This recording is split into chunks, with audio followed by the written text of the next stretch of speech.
Hello everybody, it's Wyvern here with another bit of Total War Warhammer 2 Cold Magic gameplay. This time around we are on the Void of Hellfen, playing as the Greenskins against the forces of the Dowie. And for this match I wanted to try a few things actually. Mostly I just wanted to try to go full on, straight up just charge at my opponent with a mass of infantry, not go with any fancy footwork or cleverness. But I also wanted to try out some of the Greenskin projectile spells, some of their magic missiles. Because obviously you do need to deal with gyrocopters. That's a threat you have to be prepared for.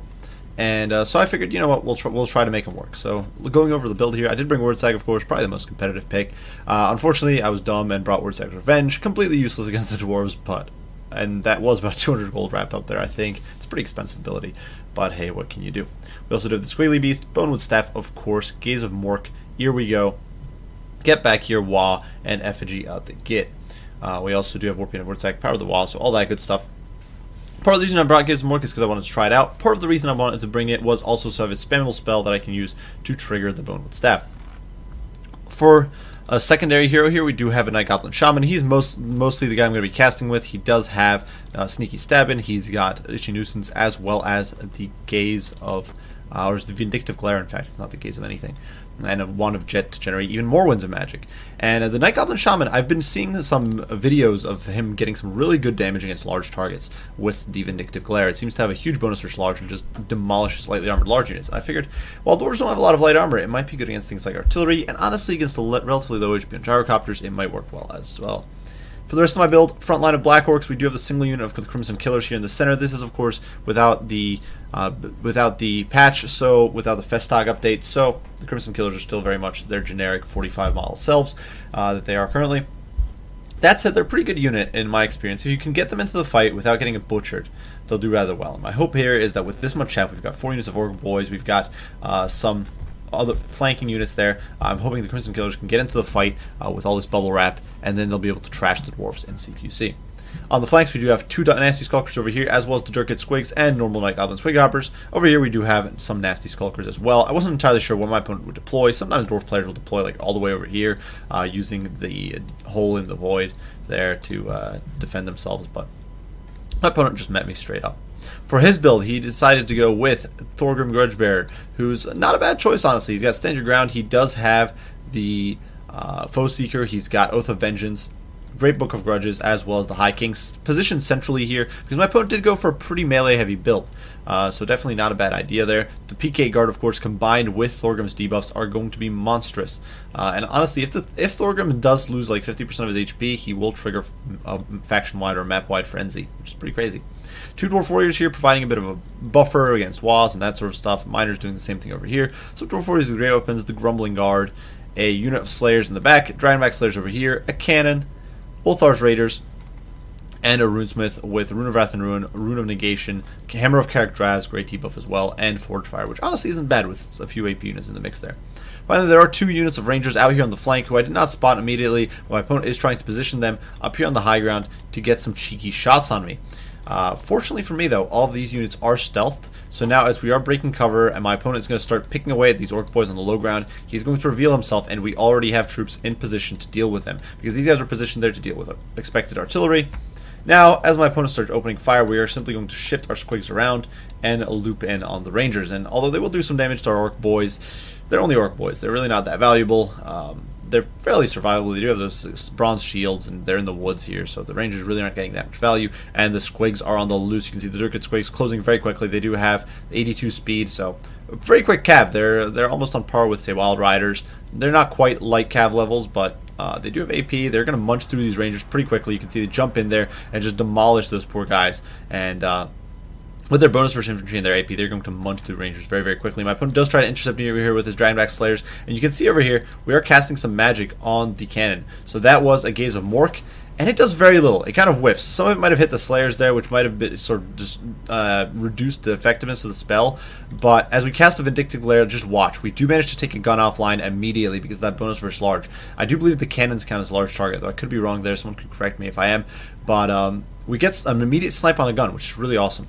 Anytime my opponent is pounding the Crimson Killers, they have lost 9 models, which is really not very good for me, but we are starting to push forward, and we have annihilated these Rangers up on the high ground. My Orc Boys collapse again from behind, and the Squigs with fairly few losses, just annihilating those units. In the meantime, the Nasty Skulkers are over here. My opponent trying to catch me with the Dragonmax Slayers, but we pop a smoke bomb and prevent them from sneaking away or getting in on us. So my opponent finding himself in a bit of a grim spot here, and we are now collapsing on him from the flanks with our Black Orcs as well as our Orc Boys, and we're going to be able to munch through him pretty effectively.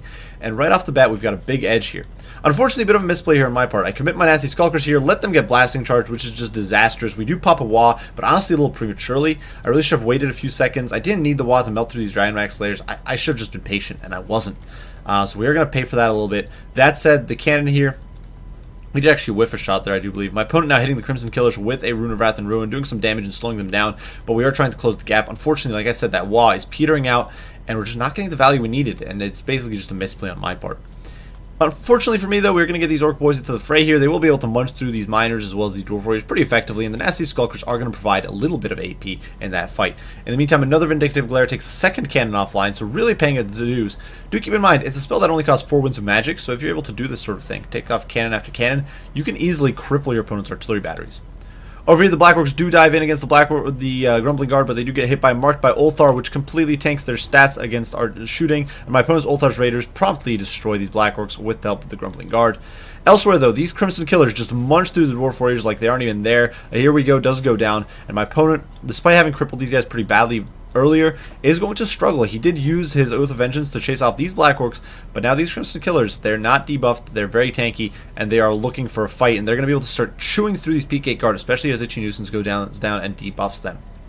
Elsewhere in the meantime, the Night Goblin Squig Hoppers are threading their way through, getting past the Slayers, and trying to get into my opponent's backline. The Ulthar's Raiders here melting my Black Orcs, so huge misplays on my part. I really should have waited and gotten my cavalry in before engaging and been more patient. This is a general theme if you watch my videos more often, is that I'm not a patient player, and it's not good. If you want to be a good player at this game, you need to learn some patience and some better timing. But regardless, I do dive in here on the P8 Guard. We are actually committing our Squig Hoppers in here to do Orchid Squigs alongside the Crimson Killers, and able to really munch through them. Thorgrim trying to be useful, but we hit him with an effigy of the Git, preventing him from moving too far. And although my opponent is able to eliminate some of the Black Orcs, he does have this huge pocket here that's kind of bogged down. This is a huge overcommitment for my opponent. He's fighting 2 Orc Boys and getting very little value. In the meantime, WAAAAGH here able to remove the cannon crew from play before being surrounded by Slayers and forced to reconsider his life decisions. The Squig Hoppers here, though, doing some good work. They're able to chew through the Ulthar's Raiders pretty well. They chew through the cannon crew as well as it tries to pincer them, and so they're doing some good work. WAAAAGH, though, forced to flee, and honestly, struggling here. He's not able to push past like that one dwarf there, one courageous Slayer. Finally does get shoved aside, but WAAAAGH's taking quite a beating. That said, right now, balance of power slightly in my favor, but really my opponent does. I don't have a WAAAAGH, WAAAAGH's on the run, and my opponent still does have quite a bit of potential. He does have the Slayers here, he has removed the Crimson Killers from play, he still has the P8 Guard, the Grumbling Guard, Thorgrim at almost full HP, a Runesmith, Dwarf Warriors, all that stuff, so he's still got quite a few troops. And at this point I'm getting a little worried, because a lot of my troops are chaff, so if they start fleeing, I could potentially get a complete shatter. I don't have any expendable troops, Goblins are not, or Nasty Skulkers are not expendable. And I've only got 1 unit of Black Orcs, really. Most of my Black Orcs have been effectively neutered at this stage. Maybe these guys, 2200 HP, but still nothing too crazy. That said, with WAAAAGH and the Squig Hoppers, we are able to overwhelm and remove another unit of Dwarf Warriors from play, taking advantage of our high mobility to start picking off key targets around the map. In the meantime, over here we are going to commit our Dirkit Squigs, trying to sneak around and get some charges, trying to get some damage in on my opponent's backline or flank around here a little bit. But at this stage, I decide, you know what? My opponent is starting to reform ranks. He's starting to reform a little bit. So although we are going to commit here with our Nasty Skulkers, we are trying to reform some of these troops. We're trying to mop up some of the Dwarf Warriors in the flank, tie down these Slayers, keep my opponent from grouping, and really try to maintain some coherency here, because our troops are not really sticking together all that well. We do land a nice little Itchy Nuisance here, debuffing the Grumbling Guard, debuffing the Dwarf Warriors, making our Nasty Skulkers hold much longer, which is really important so that they don't rout. And we also do hit some of these troops with a Sneaky Stabbing, so they're doing a lot more work. They are chewing through these P8 Guard. Do keep in mind, Nasty Skulkers hit pretty hard, so if they're able to hit stuff like the P8 Guard, they will mince through them pretty well. The Dirkit Squigs here chewing through the Miners with blasting charges. Stand Your Ground has gone down to try to keep them in the fray, but they are not holding up too well. As Sneaky Stabbing does expire, we do pop an Here We Go, and we do hit Thorgrim with another Effigy of the Git, just trying to keep it in place. Perhaps we should have used it on the Slayers, but what can you do? In the meantime, the Pincer is going in, and you can see the Dwarf Warriors now committing from all flanks. We've got our Squig Hoppers coming in to clean up the Ulthar's Raiders. But my opponent it has whittled down WAAAAGH a whole bunch. He's down 900 HP. We are pulling some Black Orcs back into the fray, trying to get our last 3 Crimson Killers in there, trying to get these Black Orcs in there. But my opponent still has Dwarf Warriors with great weapons. He's still got a Runesmith, and he still does have this healthy pocket of Slayers, and, well, by the standards of this game, healthy units. It's definitely a struggle. We are trying to cut off these Slayers. You can see I'm actually going to commit WAAAAGH here a little bit, trying to get that WAAAAGH off. And the WAAAAGH, once again, this is going to be a huge benefit for me. The balance of power started slipping. It's started going back in my opponent's favor. But the second WAAAAGH does help a huge amount. It's allowing us to chew through these PK guard much quicker, get the most out of this sole unit of Black Orcs that is being hit by the Hammer of Karak right now, unfortunately. But the WAAAAGH is going to last out. It's going to outlast it a little bit. It actually does outlast the Hammer there. And we're able to start breaking this pocket. These last few Slayers actually rout WAAAAGH because as I committed him in there, getting him into the fight a little bit, trying to do some damage, I let him get caught by Slayers. The Slayers do a lot of hurt, and WAAAAGH is forced to reconsider his life decisions and flee the field. So at this stage, though, we are starting to see the light at the end of the tunnel. My opponent's pocket has effectively broken. These Slayers are not going to last very long against this pocket of Orc boys. WAAAAGH is routed, but he's not yet off the field, which is very important. If he had died, this might have degenerated into complete rout. The Orc boys only 31 leadership. These guys on 35. Right now, you can see, if we look, we don't have any penalty for a Lord rout, but had that happened, it's almost certain that a lot of these nasty Skulkers, a lot of these Orc boys would have completely shattered. The Urkut Squigs would be gone, and we would be in some deep trouble.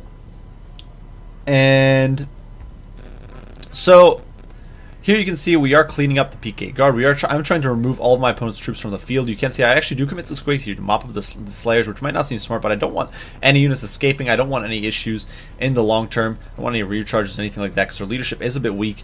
Oath of Vengeance does go down here, but honestly, at this stage, there's no unit to take advantage of it. So these Black Orcs on half HP, which is 4,000, still, that's comparable to some infantry units at max health. So these guys are still around and kicking. Thorgrim is not going to be able to chop through that. Neither is this Runesmith. There still is a second unit of Black Orcs here in 2k HP, and at this point, it is just going to snowball out of control. The Urkut Squigs here mopping up the peripherals. The Dwarf Warriors getting chewed apart. Models dropping left and right. We do actually snare these Slayers with a smoke bomb, which is actually pretty useful. We managed to catch them and shank them with the nasty Skulkers. So stabby, they're gone. Over here, the Night Goblin Squig Hoppers running over the PK guard. So these noble Dawi, they are going to be shunned by their clans as they cry out and get ridden down by some very crazy goblins. Otherwise, I do pull the Night Goblin Shaman back. He has managed to recover and come back in. I did use him in melee, which isn't recommended, but he does apply poison, so I wanted to get some value out of him. But now he is back, providing that leadership aura. Thorgrim does manage to remove the Skulkers from play, but he's not going to be able to remove 2 units of Black Orcs from the field. And at this point, we do have some ability still with the Hammer of Karak. This guy's removed. The Runesmith's gone. Now the Night Goblin Squig Hoppers can collapse on him. They're going to be able to remove him from play, and Thorgrim is basically just going to die. He's surrounded by Orcs. He is trying to do the Dawi people proud here. His shield bearers and him. The Book of Grudges just soaked in the blood of Greenskins, but stand your ground or not, at 2,000 HP, he is not going to be able to hold against this tide of green flesh, and you can see he's actually taking almost no hits here. All these swings are doing almost nothing to him, but it just doesn't matter at this stage of the game. He's just not going to be able to hold out. He's going to lose his HP and his morale, and he's going to snap and flee. So a fun game for the Greenskins, and well played to King Wizard there. It was a pretty tight match. I kind of blew a few things pretty badly, like committing the Black Orcs prematurely. The Crimson Killers are always a bit of a risk. On the flip side, I did catch out the Rangers, which was nice. So a little bit of back and forth. My over-aggression definitely, once again, kind of screwed me over, but what can you do?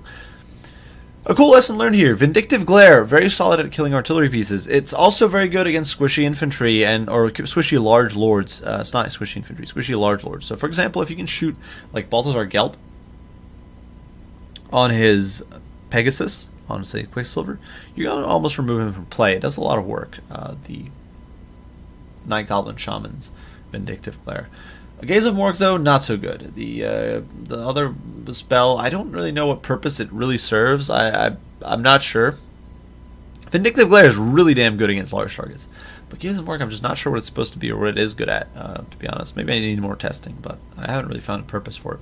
That said, looking at the build, a bit of a troll build. You do normally want some sort of shooting. Asag's not a bad choice in this matchup because on his Wyvern he can chase around gyrocopters a little bit. Personally, I do like bringing some archers, some rusty arrows, that sort of stuff to try to deal with enemy gyrocopters.